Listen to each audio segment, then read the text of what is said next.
महाराणा प्रताप की जीवनी एवं इतिहास। परम प्रतापी, प्रचंड शक्तिशाली, परम पराक्रमी शासक जिन्होंने मुगल साम्राज्य की नींव को हिला डाला था तथा सिसोदिया वंश के सबसे महान शासक महाराणा प्रताप का जन्म 9 मई 1540 को वर्तमान राजस्थान राज्य के मेवाड़ प्रांत में हुआ था। महाराणा प्रताप की वीरता, उनकी अपार शक्ति और साहस को पूरी दुनिया आज भी सलाम करती है। महाराणा प्रताप की इसी वीरता, निर्भयता और शक्ति के कारण उन्हें भारतीय इतिहास का सबसे शक्तिशाली राजपूत योद्धा भी माना जाता है। महाराणा प्रताप की वीरता और साहस के बारे में हम जितना भी कहे कम है। महाराणा प्रताप एक सर्वश्रेष्ठ योद्धा के साथ साथ एक कुशल शासक भी थे जो सभी को साथ लेकर चलना पसंद करते थे। इस आर्टिकल के माध्यम से हम आपको महाराणा प्रताप के इतिहास एवं उनके जीवन से जुड़ी कुछ महत्वपूर्ण घटनाओं के बारे में बताने जा रहे हैं। अगर आप महाराणा प्रताप की जीवन की घटनाओं से जुड़ी सभी जानकारी प्राप्त करना चाहते हैं तो हमारे इस आर्टिकल को अंत तक जरूर पढ़ें, क्योंकि इस आर्टिकल को हमने बहुत ही सहज भाषा में आपके लिए उपलब्ध किया है ताकि आपको इस आर्टिकल को पढ़ने में बोरिंग ना लगे और आप सहज भाषा में प्रताप का जीवन परिचय व इतिहास, हिस्ट्री ऑफ महाराणा प्रताप इन हिंदी। महाराणा प्रताप का जन्म 9 मई 1540 को राजस्थान के उदयपुर के कुंभलगढ़ किले में हुआ। इनके पिता का नाम उदय सिंह द्वितीय था जो मेवाड़ के महाराज थे। इनकी माता का नाम जयवती बाई थी। महाराणा प्रताप के कुल 24 भाई थे, साथ ही उनकी कई बहनें भी थीं। महाराणा प्रताप ने शास्त्र कला की शिक्षा प्राप्त की ही इसके साथ ही उन्होंने युद्ध विद्या में भी महारत हासिल किया था। महाराणा प्रताप राजा उदय सिंह द्वितीय के ज्येष्ठ पुत्र थे। इसकी वजह से राजगद्दी के हकदार महाराणा प्रताप थे, लेकिन राजा उदय सिंह द्वितीय को महाराणा प्रताप प्रिय नहीं थे, जिसके कारण वे महाराणा प्रताप को राजगद्दी पर बैठाना नहीं चाहते थे। उन्होंने महाराणा प्रताप के छोटे भाई जगमाल सिंह को राजगद्दी पर बैठाया, लेकिन साम्राज्य के सभी मंत्रीगण उदय सिंह द्वितीय के इस फैसले उदय सिंह द्वितीय की मृत्यु के बाद जगमा को राजगद्दी से हटा दिया गया और उनके स्थान पर महाराणा प्रताप को मेवाड़ का शासक बनाया गया। महाराणा प्रताप 1572 में मेवाड़ के 5-4 शासक बने। उनका मुख्य लक्ष्य था मुगल शासन से आज़ादी। महाराणा प्रताप को राजपूतों का सबसे महान शासक माना जाता है। इतिहास भी इसकी गवाह है। महाराणा प्रताप ने अपनी वीरता से चारों दिशाओं में अपना परचम लहराया। 7.5 फुट लंबा महाराणा प्रताप जब अपने 72 किलोग्राम 81 किलोग्राम के भाले के साथ युद्ध के मैदान में उतरता था तो दुश्मन थर थर कांपता था। महाराणा प्रताप इतने शक्तिशाली थे, वे अपने एक की बार से अपने दुश्मन को खत्म करने की क्षमता रखते थे। महाराणा प्रताप की इसी शक्ति के कारण मुगल सम्राट अकबर भी उनसे डरता था। यही कारण है कि सम्राट अकबर ने कभी भी महाराणा प्रताप के साथ युद्ध नहीं किया।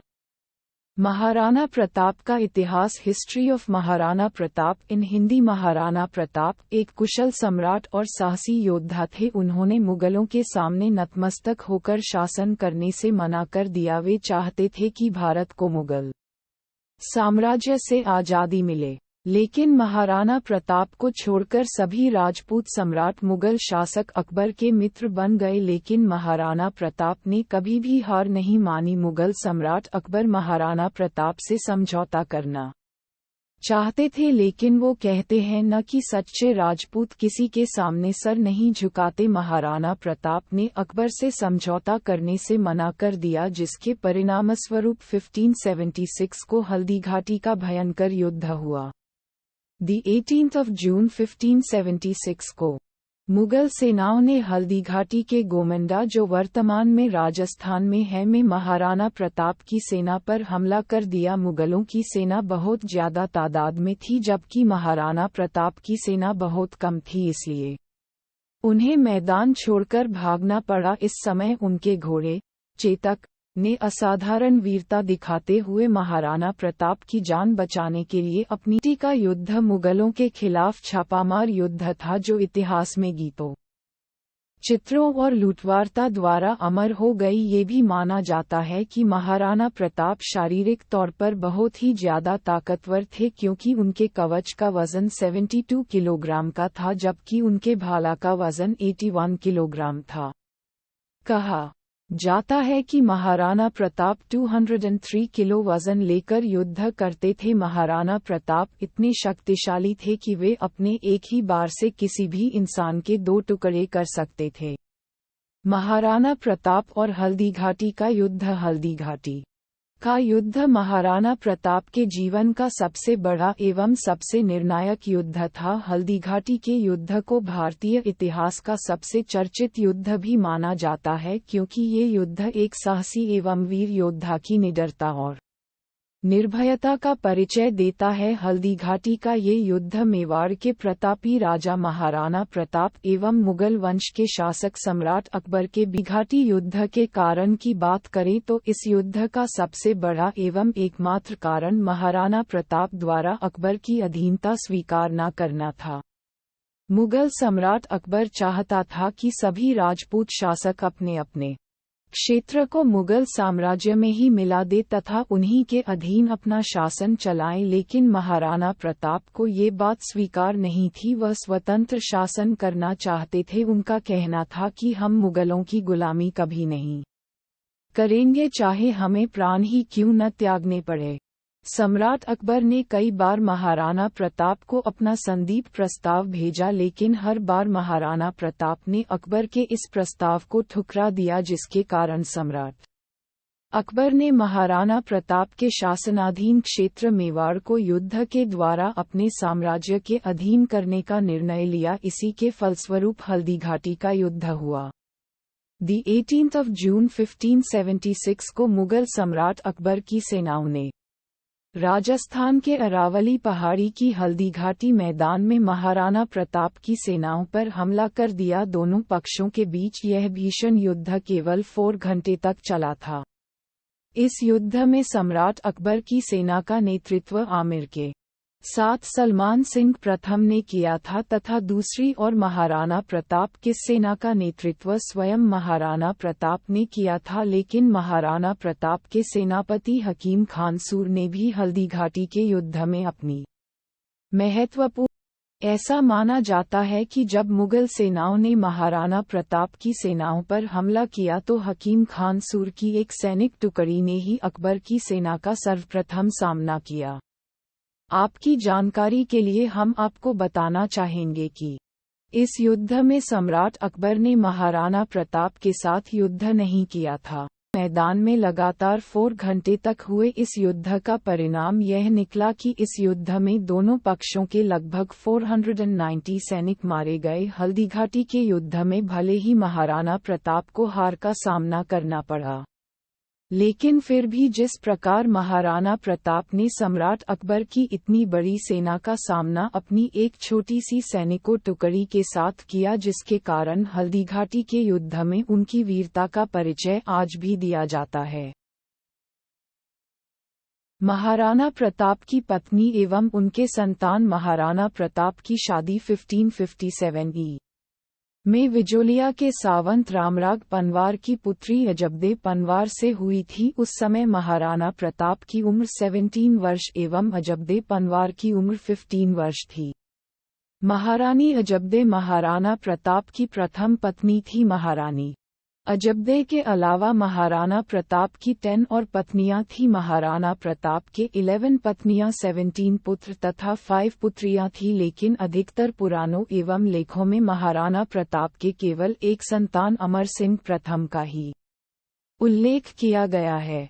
महाराणा प्रताप की 11 पत्नियां इस प्रकार है: अजबदे पनवार, सोलंकीनीपुर बाई, चंपाबाई झाला, जसोबाई चौहान, फूलकंवर राठौड़, शाहमती बाई हाडा, आलमदे बाई चौहान, अमराबाई राठौड़, लखाबाई, रत्नावती बाई पनवार, आशाबाई खींचड़। महाराणा प्रताप के संतान अमर सिंह प्रथम एवं भगवान दास अजबदे पनवार के पुत्र थे। अमर सिंह प्रथम महाराणा प्रताप के पुत्र पुत्रियों में सबसे ज्येष्ठ थे। साशा बाई और गोपाल सिंह महारानी सोलंकीनी के संतान थे। कल्ला सिंह, रनवाल दास एवं दुर्जन सिंह महारानी चंपा बाई की संतान थी, जबकि कल्याण दास जसोबाई चौहान की चंदा सिंह एवं शिखा सिंह महारानी फूल कंवर की पूरा सिंह महारानी शाहमती बाई की जसवंत सिंह महारानी आलमदे बाई की नत्था सिंह महारानी अमरा बाई की रायभाना सिंह लखाबाई की माल सिंह गज सिंह और क्लिंगू सिंह महारानी रत्नावती की तथा हत्थी सिंह और राम सिंह महारानी आशाबाई खींचड़ की संतान थी। महाराणा प्रताप के आखिरी दिन हल्दी घाटी युद्ध के पश्चात महाराणा प्रताप ने अपने जीवन के साल जंगलों में बिताए। हल्दीघाटी के युद्ध में महाराणा प्रताप ने उन्होंने अपने साम्राज्य और सेना को भी गंवा दिया, लेकिन फिर भी उन्होंने हार नहीं मानी और अकबर के विरुद्ध अपना युद्ध अभियान जारी रखा। सन 1586 में उन्होंने पुनः अपनी एक नई सेना का गठन किया और इसके बाद उन्होंने उदयपुर, मांडलगढ़, कुंभलगढ़ आदि क्षेत्र को अपने कब्जे में कर लिया। महाराणा प्रताप के लिए सबसे दुख की बात यह थी कि वह चित्तौड़ को अपने कब्जे में नहीं कर पाए। चित्र राज्य को अपने कब्जे में करने के लिए महाराणा प्रताप ने युद्ध किया। उन्होंने अपने आखिरी दिनों में भी अपना संघर्ष जारी रखा, जिसके बाद 19 जनवरी 1597 को 57 वर्ष की आयु में चावन राजधानी में धनुष की डोर खींचते समय प्रताप के आंत में एक चोट लगी, जिसके कारण इनकी मृत्यु हो गई। महाराणा प्रताप की महानता एवं वीरता का अंदाजा आप इसी बात से लगा सकते हैं कि जब महाराणा प्रताप की मृत्यु हुई तो उनके मृत्यु की खबर सुनकर उनके सबसे बड़े शत्रु मुगल सम्राट अकबर के भी आंखों से आंसू आ गए थे। क्यों हुए महाराणा प्रताप इतने प्रसिद्ध?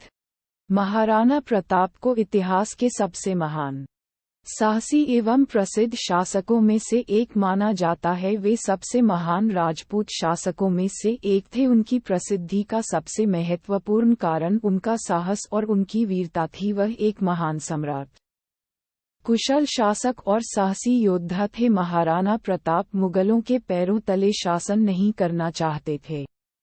महान सम्राट अकबर ने उन्हें कई बार समझौते के लिए कहा, लेकिन उन्होंने समझौता करने से मना कर दिया। वे चाहते थे कि भारत को मुगल शासन से आज़ादी मिले। वे अंत तक मुगलों के साथ लड़ते रहे, लेकिन उन्होंने कभी भी मुगलों के सामने घुटने नहीं टेके।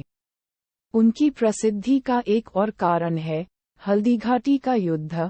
हल्दीघाटी के युद्ध में भले ही उन्होंने विजय नहीं प्राप्त किया, लेकिन उन्होंने अपने कुछ सैनिकों के साथ ही अकबर की विशाल सेना का सामना किया। महाराणा प्रताप इतने शक्तिशाली राजपूत थे कि वे अकेले ही 100 दुश्मनों को मारने की शक्ति रखते थे। महाराणा प्रताप को किसने मारा? महाराणा प्रताप एक निडर शासक और साहसी एवं बलवान योद्धा थे, जिसके कारण कोई भी उनसे शत्रुता नहीं करता था। मुगल शासक अकबर ने उन्हें भले ही पराजित किया था, लेकिन वे महाराणा प्रताप को मार न सके। उनकी मृत्यु के बारे में कहा जाता, शिकार करने के दौरान एक घटना में उनकी मृत्यु हुई। प्रताप की मृत्यु कैसे हुई? 29 जनवरी सन 1597 को राजस्थान के झावद में शिकार करने के दौरान एक घटना में महाराणा प्रताप की मृत्यु हो गई। महाराणा प्रताप की मृत्यु के बाद उनकी राजगद्दी का क्या हुआ? महाराणा प्रताप की मृत्यु के बाद उनकी राजगद्दी उनके पुत्र अमर सिंह प्रथम ने संभाली, लेकिन अमर सिंह प्रथम महाराणा प्रताप के समान ताकतवर और साहसी नहीं थे। अमर सिंह प्रथम महारानी अजबदे के पुत्र थे। उन्होंने सन 1615 में मुगल सम्राट जहांगीर के सामने हथियार डाल दिए। इसके साथ ही मेवाड़ में राजपूतों का शासन समाप्त हो गया।